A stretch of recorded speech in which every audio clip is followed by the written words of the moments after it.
Bonsoir, Patrice. Bonsoir, Julie. Patrice, ça fait 2 ans que vous couvrez l'Ukraine, vous multipliez les entrevues, les analyses, mais là, maintenant, vous êtes sur place, donc vous pouvez prendre le pouls de la population. Après 2 ans, comment vont-ils? Qu'est-ce que vous avez constaté?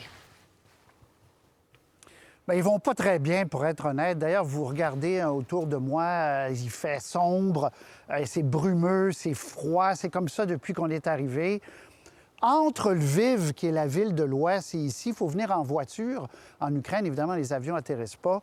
On est allé dans quelques villages et à chaque fois, on est allé dans les cimetières. Et à chaque fois, Julie, il y avait des nouvelles tombes fraîches, malheureusement, avec des jeunes hommes qui morts au combat. Les Ukrainiens meurent, souffrent, et le moral n'est pas très bon parce qu'on manque d'armes, on manque d'hommes. On manque d'argent. Vous savez, le fameux 60 milliards qui est bloqué aux États-Unis, ils le ressentent déjà sur la ligne de front. Je suis allé sur la place Maïdan, qui est la grande place de la Révolution ici, et vous allez voir 2 femmes de 2 générations. La première, qui a peur, encore beaucoup des Russes, qui se souvient des horreurs de Boutcha, par exemple, l'an dernier. Et la deuxième, une jeune qui se sent européenne et qui dit « Pourquoi on vole ma vie? Pourquoi j'ai des amis qui sont morts sur le front? Voici. » Що чекає, я не знаю, що нас чекає. Я надіюсь. Я надіюсь на наших хлопців. Бо якщо вони прийдуть сюди, ви Бучу бачили, тут буде 2, 3, 5, 10, 20 Буча. My friend will die last year. Yes. Yes. He had wife and son, 2 sons. Yes, and unfortunately, it happened. Yes, but he's not the last. Bon, là, ça fait presque 2 ans, cette guerre. On a entendu Vladimir Poutine dire « Moi, je veux négocier maintenant avec les Ukrainiens ». Ils en pensent quoi, les Ukrainiens? Est-ce qu'ils sont prêts à négocier? Hier aussi, Lavrov, en plein Parlement russe, a dit que Zelensky vienne négocier. On est prêt à négocier. J'ai rencontré hier un colosse, le maire de Kiev, la ville, qui lui-même a défendu la ville dans les premiers jours de l'attaque, qui est un personnage très connu, très aimé en Ukraine. Et je lui ai demandé pourquoi vous ne négociez pas. Et vous allez voir sa réponse. C'est sans aucun doute, a-t-il dit, c'est un piège que les Russes nous tendent. On écoute. This war, first question, is it still winnable for you guys, for Ukraine? We doesn't have another choice. We have to fight. It's our home. It's our cities. It's our future. Last week, Putin asked Zelensky and Washington to negotiate. Today, in Russia Parliament, somebody was saying they have to negotiate if they let us take what we took. What do you think? It's a tricky game. It's like terrorism. It's Russians told, let's find solution. You don't believe it? Let's find compromise. I have a question. Is compromise to give up the big part of our homeland to Russia? It's solution? It's compromise? It's not. We're ready to talk about political solution, but if Russian soldiers left from Ukraine. So you don't think there's a solution who involves giving some part of your territory? It's not a solution. No? Never? You were a boxer. In which round are we right now? It's difficult to say. Sometime you fighting 6, 7, 8 rounds and you tied, and you doesn't have power anymore, and you think maybe give up, but you never forget your opponent have exactly the same condition, maybe much worse. And today we see in Russians have also a lot of problems. So you say it's not the end? We hope. Every Ukrainian Okay. have huge hope. And this year, 2024, war will be stopped. Oui, alors ça prend du courage, de la détermination, hein, avec la métaphore justement de la boxe, Patrice.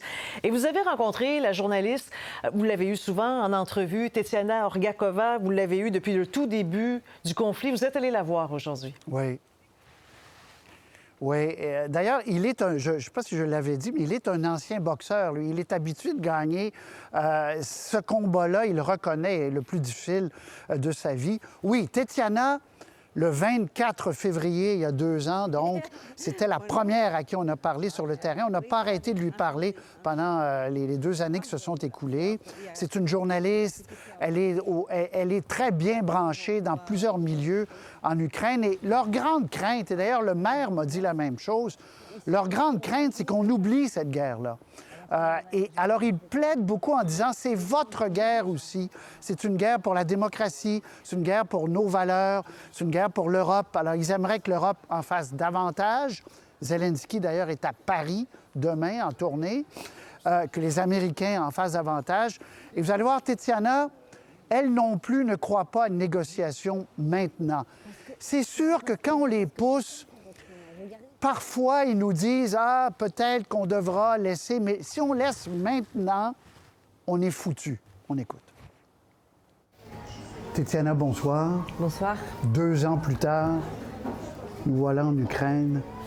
2 ans de guerre, ça a quand même chamboulé votre vie, n'est-ce pas? Oui, 2 ans après la grande invasion russe, il faut bien sûr dire que la guerre ne dure pas 2 ans, mais bientôt 10 ans. Donc il y a quand même cette différence-là. Mais c'est vrai qu'on s'habitue, on vit avec la guerre.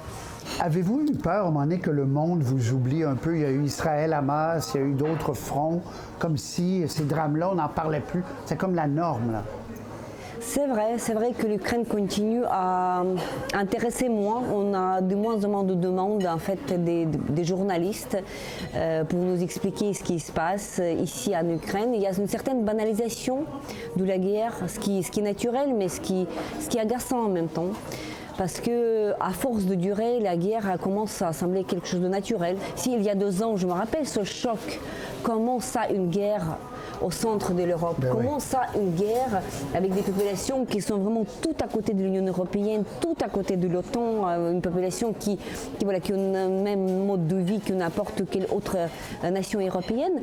Aujourd'hui, c'est une certaine banalisation. Oui, c'est normal qu'on tue les Ukrainiens, c'est normal que les Russes avancent à Avdiivka, par exemple, et puis ils détruisent quartier par quartier, maison par maison. Ils avancent aujourd'hui, là. Ça continue, malheureusement. Ouais. Bon. Le front, on l'a beaucoup dit, la contre-offensive, c'est un échec. Le front, les forces ukrainiennes arrivent à repousser la majeure partie, mais quand même, c'est bloqué. Poutine, la semaine dernière, dans une entrevue que vous avez sûrement écoutée, aujourd'hui, son ministre en Parlement russe a dit « Il est temps de négocier avec l'Ukraine, venez vous asseoir ». Qu'en pensez-vous? Il n'y aura pas de négociations qui seront acceptées en Ukraine pour une raison très simple, en fait. C'est que ça ne sert à rien de négocier avec les Russes. Parce que les Russes, quand ils négocient, c'est-à-dire qu'ils veulent tout avoir sans rien payer. C'est-à-dire négocier avec les Russes, ça veut dire accepter la défaite. Puisque à chaque fois on négocie, ils veulent garder tous les territoires qu'ils ont occupés depuis 2014 et depuis février 2022, avec toute la population civile qui est actuellement otage de l'armée russe qui contrôle ces territoires-ci. Négocier, ça veut dire avoir une espèce de conflit gelé qui sera continué après. C'est-à-dire que la guerre va recommencer après ça. On connaît très bien comment il fonctionne. Je comprends ce que vous dites. En même temps, on a de la difficulté à imaginer la porte de sortie parce que une victoire militaire contre les forces russes, c'est difficile à imaginer. Pas de négociation. Alors on fait quoi? On continue le combat. Ici, la contre-offensive de l'été 2023, elle n'avait pas de succès. Donc il n'y a pas de secret. Pourquoi? Parce qu'il n'y avait pas tous les armements qui étaient nécessaires. Parce que ça fait 2 ans que les Ukrainiens demandent les avions de chasse F-16 et que les avions F-16 ne sont pas encore ici en Ukraine. Donc si on avait tout rapidement, je vous assure qu'on serait déjà tout près de la Crimée. Donc il n'y avait pas suffisamment de préparation, il n'y avait pas suffisamment de chars, il n'y avait pas suffisamment d'avions. Selon la tactique de l'OTAN, il n'y a personne qui fait la guerre sans la supériorité dans l'air. Et donc on nous a conseillé de le faire. Il faut consolider l'effort et continuer à faire la guerre jusqu'à ce que tous les territoires soient libérés. Vous avez jamais songé à partir, quitter le pays? Non, voilà, tant qu'on peut, on reste. OK. Tant qu'on peut, on reste, puisque c'est notre pays, on a nulle part à aller. Tetiana, merci beaucoup. On va se reparler parce que c'est un conflit qu'on ne doit pas oublier. En effet, vous avez raison. Merci beaucoup. Merci. Alors, Patrice, vous restez encore pour une semaine. Vous allez poursuivre votre couverture. Oui, on va. Tetiana parlait de combat qui doit continuer. Bien, pour continuer un combat, ça prend des gens, ça prend des soldats. Le thème de la mobilisation est un thème déchirant ici. Au Parlement, il y a un projet de loi qui est à l'étude. Qui on force à aller au combat? Et les gens, on a fait une mère tout à l'heure, et ça fait 18 mois que son mari est au combat, qu'il n'est pas revenu. Alors elle dit, est-ce qu'on peut avoir une rotation? C'est pas juste de demander toujours aux mêmes. Et les gens qui lèvent la main pour y aller sont beaucoup moins nombreux qu'au tout début. Alors, c'est un problème extrêmement complexe pour le gouvernement de Zelensky qui ne veut pas tomber dans l'impopularité en amenant de force trop de gens. On va faire un topo aussi, un reportage sur l'art ukrainien, comment on se rabat sur l'art ukrainien et qu'on délaisse tout ce qui est russe. Alors, toute la semaine prochaine, on sera là, Julie, pour vous, et on va parler au plus de monde possible. On retourne vous voir en direct. Bonne couverture. Merci, Patrice. Merci, puis bonne suite à vous. Merci de prendre la suite, Julie. Ça me fait plaisir. Au revoir.